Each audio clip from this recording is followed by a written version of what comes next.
आज हम लोग एक मैक्सिम फॉल्सस इन यूनो फॉल्सस इन ओमनीबस जो बीएसए भारतीय साक्ष्य अधिनियम में एक मैक्सिम पे हम लोग डिस्कस करने चल रहे हैं। एक्चुअली ये मैक्सिम तो इंग्लिश लॉ की है, falls in one thing falls in everything. England में अगर एक विटनेस किसी भी पॉइंट पे फॉल्सिटी पाई जाती है तो अगर उसने जितना भी एविडेंस दिया है उस मैटर में सारा एविडेंस जीरो यानी वॉइड डिक्लेयर करते हैं और उस विटनेस पे कोई रिलायंस प्लेस नहीं करते। But in India this maxim is not applicable in India. Reason ये है कि in India it is the task of court to take out the grain from chaff, यानी एक अनाज को ढूंढना है एविडेंस के रूप में। यानी तो ये मैक्सिम भारत में नहीं अप्लाई होती है। इसके पीछे रीजन भी है कि भाई यहाँ पर मैटर को सॉल्व करना है, एक्यूज को कन्विक्ट करना है।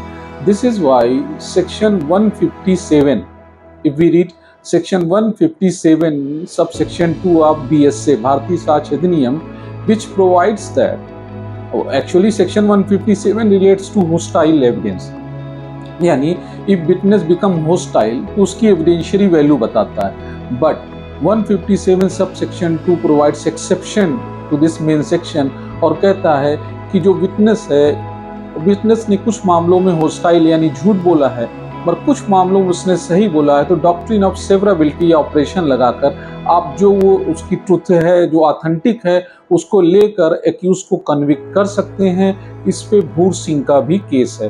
तो ये डॉक्ट्रिन इंडिया में अप्लाई नहीं होती।